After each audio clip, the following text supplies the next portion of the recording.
السلام عليكم مشاهدين ديالي، نتمنى تكونوا بخير وعلى خير. مبروك عواشركم. حلول العيد الفطر ان شاء الله قريبا، وجيت نشارك معكم ان شاء الله واحد الحلوى سهله. المقادير موجوده في كل بيت، بسيطه وسهله وغير مكلفه، على بركه الله. ما طولش عليكم، جيت لكم واحد الحلوى ديال الفول السوداني، الكاوكاو مطحون.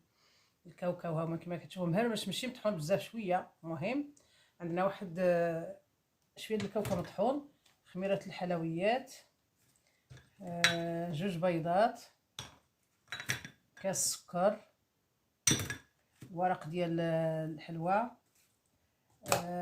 المربى. هذا المربى، اي مربى عندكم هذا، والسكر كلاصي. السكر كلاصي كما كتشوفوا، هذا سكر كلاصي بحال هكا. هذا للتنفيذ، هادو زوج، هذا وهذا للتنفيذ.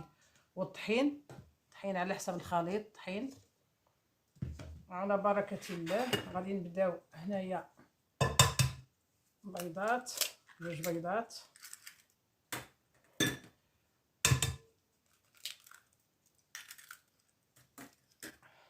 سكر كاس مع مرش،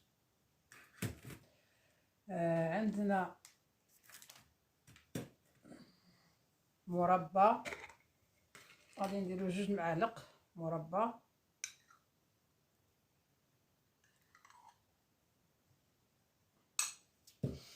غادي نديرو هذا،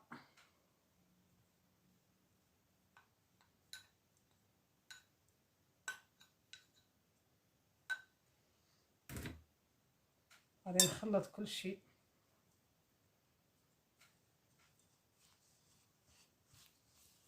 كلشي باليد ديالي كما كتشوفوا، الى يبان لكم.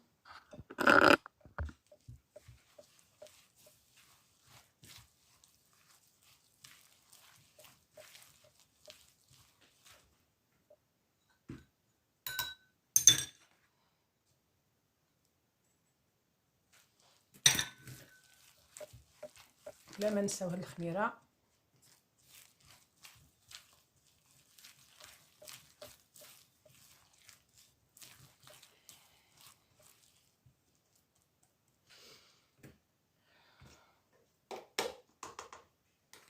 طحين على حسب الخليط.